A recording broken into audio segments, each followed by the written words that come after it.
Good morning, everyone. Welcome to Civil Services Study. Practice set number 274 है UPPSC के लिए और प्रैक्टिस करेंगे इसमें हम जनरल साइंस के प्रश्नों पर। तो चलिए स्टार्ट करते हैं। इस टेस्ट सीरीज़ की प्लेलिस्ट बना रखी है, वहाँ पर आप टेस्ट नंबर 1 से लेकर 274 तक पहुँच सकते हैं। डिस्क्रिप्शन बॉक्स में लिंक है। तो पहला प्रश्न है, निम्नलिखित युग्मों पर विचार करना है।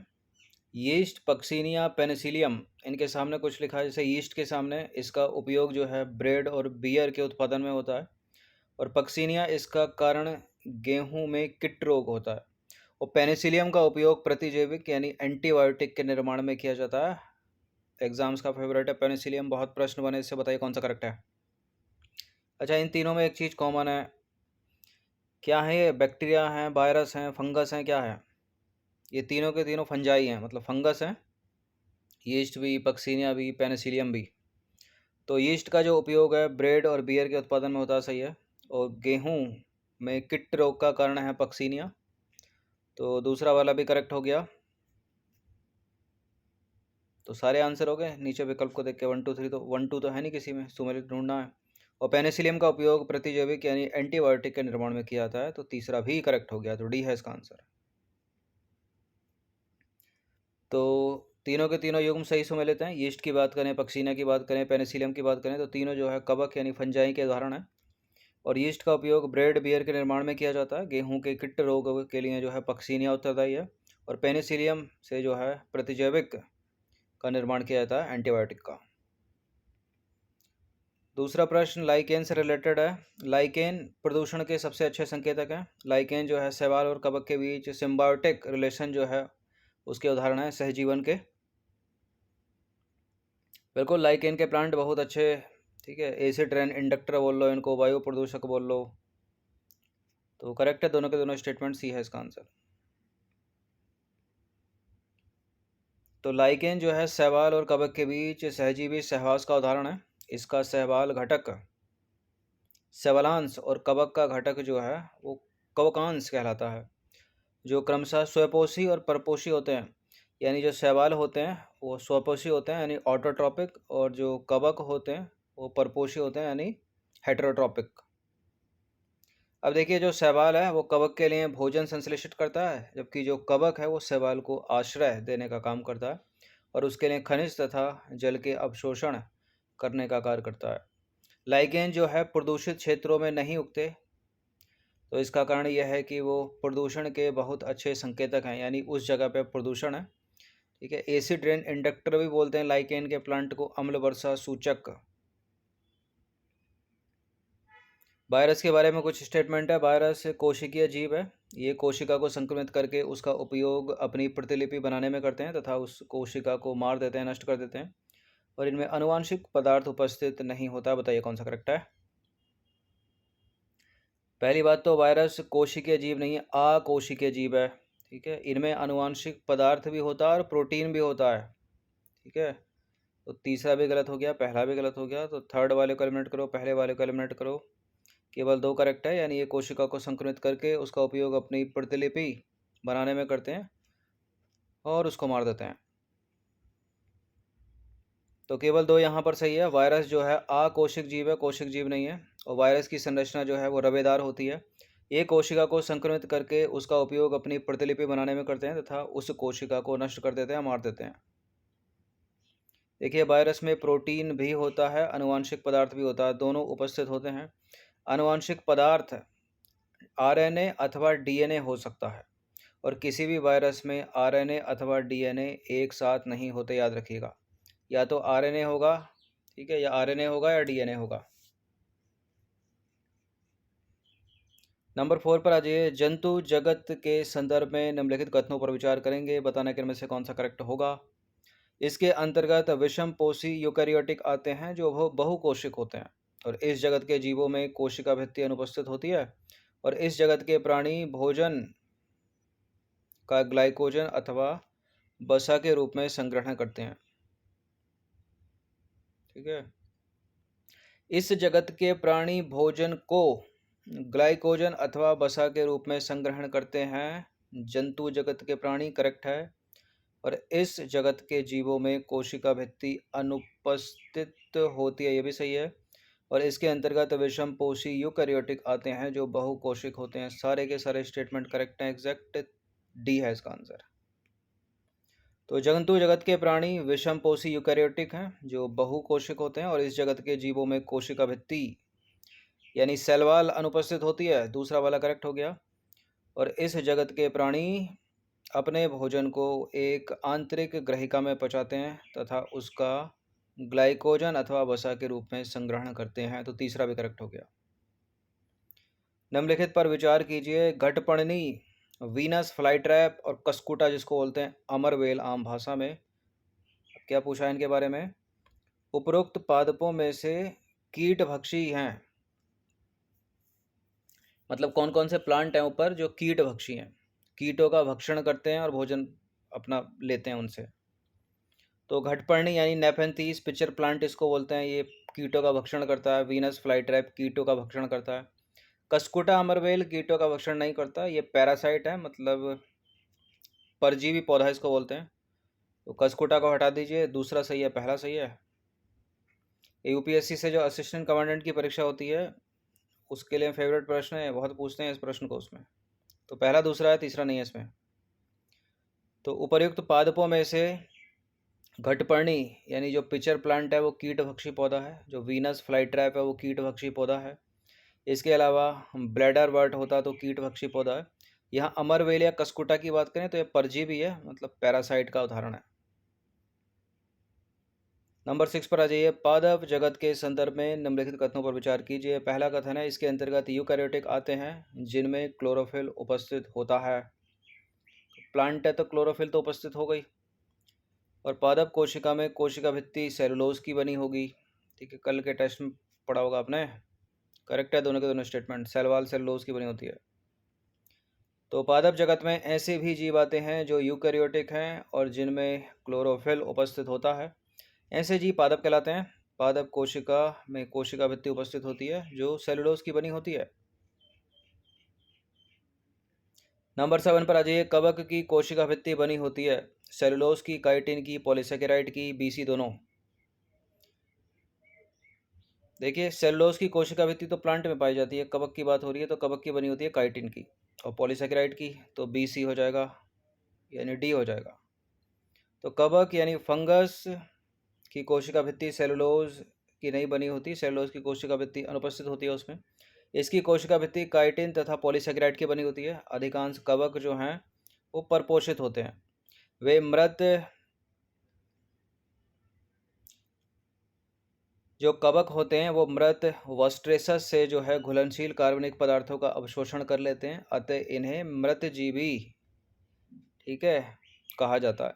यानी सड़े गली चीज़ों से, अपना मरी चीज़ों से, ये जो है मृत चीज़ों से अगर अपने कार्बनिक पदार्थों को अवशोषित करेंगे, अपना भोजन प्राप्त करेंगे, तो ये मृतोपजीवी कहलाएंगे, यानी सेप्रोफाइट कहलाएंगे। जब कुछ कवक सजीव पौधों पर निर्भर रहते हैं तब वो पैरासाइट कहलाते हैं, इस चीज़ को याद रखिएगा। और कवक जो है, कुछ कवक शैवाल तथा लाइकेन और उच्च वर्गीय पौधों के साथ कवक मूल बनाकर भी रह सकते हैं, और ऐसे कवक कहलाते हैं सहजीवी यानी सिम्बायोटिक। नंबर 8 पर आ जाइए। कवक या फंजाई या फंगस जगत के संदर्भ में निम्नलिखित कथनों पर विचार करेंगे। देखिए रोटी और संतरे का सड़ना फंगस के कारण होता है। मशरूम और कुकुरमुत्ता फंगस के उदाहरण हैं, फंजाई हैं। बिल्कुल ये करेक्ट हैं, दोनों के दोनों स्टेटमेंट। बहुत प्रोटीन होता है उसमें। जो लोग चिकन नहीं खाते वो मशरूम खाते हैं चिकन की फीलिंग लेने के लिए। ठीक है, रोटी सड़ गई, फंगस लग गई उस पर, देखा होगा आपने, फफूंद टाइप की। संतरा सड़ गया, दोनों सही हैं। तो रोटी में संतरे के सड़ने के लिए जो है फंगस उत्तरदायी है, और मशरूम हो गया, कुकुरमुत्ता हो गया, ये भी फंगस ही है। निंद्रालु व्याधि इंग्लिश में बोलते हैं इसको, स्लीपिंग सिकनेस नामक बीमारी का कारक है क्या?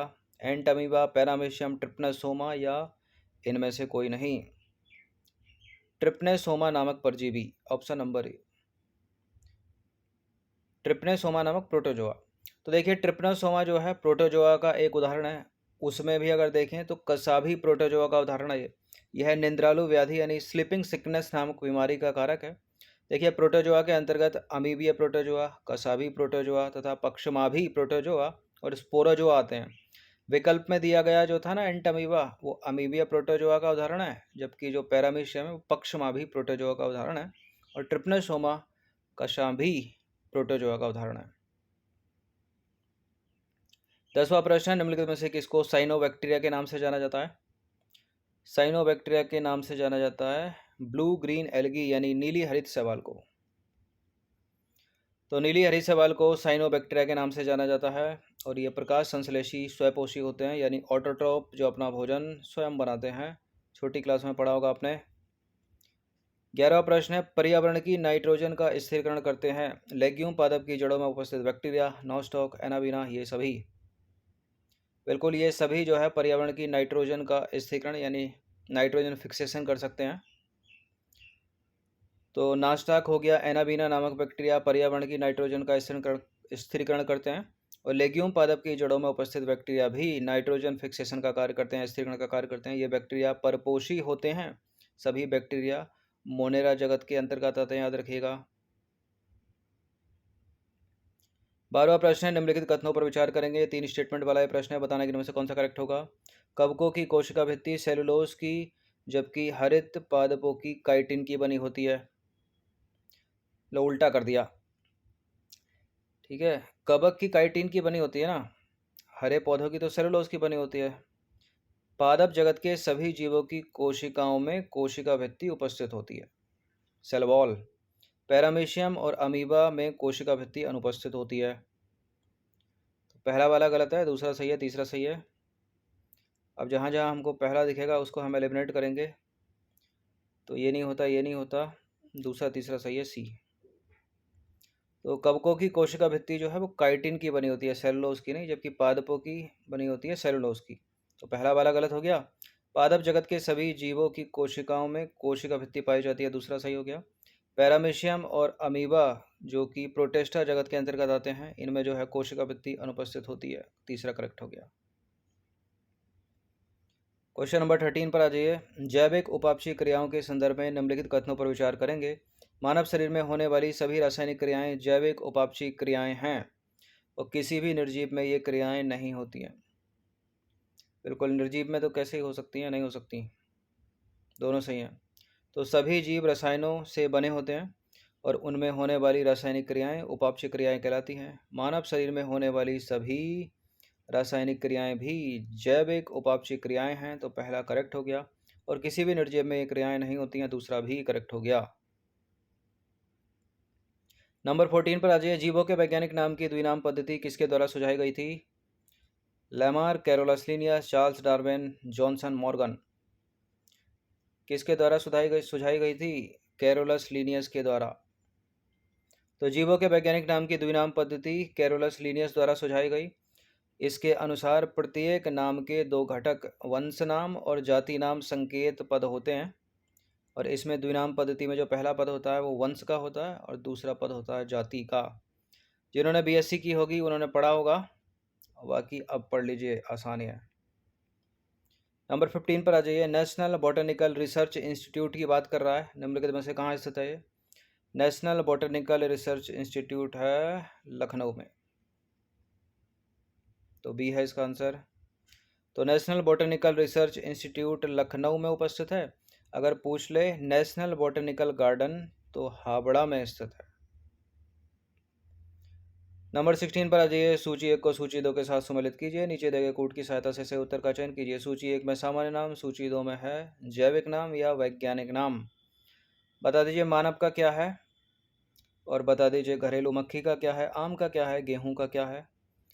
तो मानव का तो होमी सेपियंस है, पहला वाला मिलान है। घरेलू मक्खी मस्का डोमेस्टिका, आम का मैंगीफेरा इंडिका, गेहूं का ट्रिटिका मेस्टाइबम। सारे सम्मिलित हैं ऑलरेडी ये। हाथी होता तो एलिफेंट इंडिकस होता, तो 1 2 3 सी वाला हो गया, ठीक है। ए का 1, बी का 2, सी का 3, डी का 4। तो ये है सामान्य नाम, ये जैविक नाम कह लो या वैज्ञानिक नाम कह लो। मनुष्य का होमोसेपियंस है, घरेलू मक्खी का मस्का डोमेस्टिका, आम का मैंगीफेरा इंडिका, गेहूं का ट्रिटिका मेस्टाइबम। इसके अलावा अगर कुछ और देखें तो आलू का क्या है? सोलेनम ट्यूबीरोसम। शेर का पैंथरा लियो, चीते का पैंथरा पार्डस, और टाइगर का है पैंथरा टाइग्रेस। क्वेश्चन नंबर 17 पर आ जाइए। मानव शरीर की मांसपेशियों में थकान किस अम्ल के कारण होता है? ये टेस्ट सीरीज में कई बार देखा होगा आपने प्रश्न, लैक्टिक एसिड। ठीक है, option number A. Option number A. तो पेशियों के बार बार उत्तेजित होने पर उनमें ग्लाइकोजन के अवयवी विखंडन से लैक्टिक अम्ल का जमाव होने लगता है, जिससे थकान होती है। ये है इसका आंसर। नंबर 18 पर आ जाइए। निम्नलिखित में से कौन सा एंजाइम कार्बोहाइड्रेट पाचक एंजाइम नहीं है? Lactase, nucleus, maltase, sucrase. Carbohydrate पाचक एंजाइम है लैक्टेज, माल्टेज, सुक्रेज, न्यूक्लियस नहीं है। ठीक है, बी है इसका आंसर अपना। तो लैक्टेज हो गया, माल्टेज हो गया, सुक्रेज हो गया, ये आदि कार्बोहाइड्रेट पाचक एंजाइम है। अग्न्याशी रस के न्यूक्लियस न्यूक्लिक अम्लों को न्यूक्लियोटाइड और न्यूक्लियोसाइड में पाचित करते हैं। तो न्यूक्लियस नहीं है। ठीक है, वो न्यूक्लिक अम्लों का पाचन करता है न्यूक्लियोटाइड में, न्यूक्लियोसाइड में। क्वेश्चन नंबर 19 पर आ जाइए। चार चार स्टेटमेंट है, निम्नलिखित कथनों पर विचार करेंगे। पहला स्टेटमेंट, दूसरा, तीसरा, चौथा, और बताना कि कौन सा करेक्ट है। देखिए, पीलिया में यकृत अंग प्रभावित होता है, यानी आपका लिवर प्रभावित होता है पीलिया में। पाचन तंत्र में अधिकांश जल का अवशोषण बड़ी आंत में हो जाता है। ठीक है, कितनी इंटेस्टाइन है अपनी बॉडी में? दो इंटेस्टाइन, लार्ज इंटेस्टाइन और स्मॉल इंटेस्टाइन। देखिए, प्रोटीन का पाचन पेप्सिन एंजाइम द्वारा होता है, और मैरस्मस रोग है वो केवल प्रोटीन की कमी से होता है। केवल किंतु परंतु वाले स्टेटमेंट अधिकतर गलती होते हैं। ये यहाँ क्या गलत होगा? ये यहाँ भी गलती है। तो चार को एलिमिनेट कर दो, जहाँ जहाँ चार है वो नहीं होगा, 1 2 3 हो जाएगा फिर। ठीक है, यानी पीलिया जो है उसमें यकृत अंग प्रभावित होता है, पाचन तंत्र में अधिकांश जल का अवशोषण बड़ी आंत में होता है, ये भी सही हो गया। और प्रोटीन का पाचन पेप्सिन एंजाइम द्वारा होता है, ये भी सही है। तीसरा, दूसरा, पहला।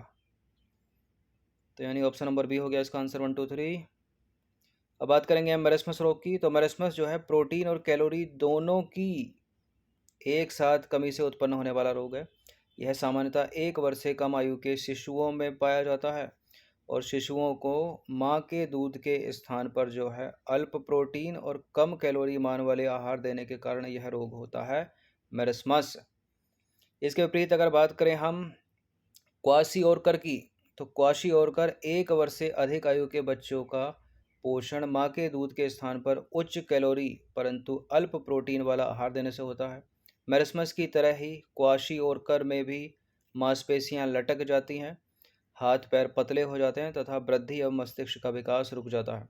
परंतु मेरस्मस के विपरीत क्वाशिओर्कर में त्वचा के नीचे कुछ बसा शेष रहती है, और शरीर के विभिन्न भागों में अत्यधिक शोथ एवं सूजन दृष्टिगोचर होती है। तो इन दोनों चीज़ों को याद रखिएगा। क्वेश्चन नंबर 20 पर आ जाइए। नवजातों यानी शिशुओं के जठर रस में पाया जाने वाला जो प्रोटीन पाचक एंजाइम है वो है कौन सा? है trypsin, lipase, pepsin, rennin. Rennin है। तो नवजातों के आमाशय यानी स्टोमक में जठर ग्रंथियों से जो है रेनिन नामक प्रोटीन पाचक एंजाइम स्रावित होता है, और यह दूध के प्रोटीन को पचाने में सहायक होता है। इसमें जीवाणुनाशक यानी एंटीबैक्टीरियल गुणधर्म भी पाए जाते हैं। रेनिन का नाम याद रखिएगा। तो ये कुछ बड़े इंपॉर्टेंट प्रश्न थे जनरल साइंस के। ठीक है, न केवल यूपी पीसीएस के लिए बल्कि किसी भी स्टेट पीसीएस के लिए या उन सभी एग्ज़ाम के लिए जिसमें जनरल साइंस से संबंधित प्रश्न पूछे जाते हैं। ये रेनिन बड़ा फेवरेट है, बहुत प्रश्न बने इससे एग्ज़ाम्स में। यूपी पीसीएस में खुद बने, कई कई बार मैच वैच करने के लिए पूछा है।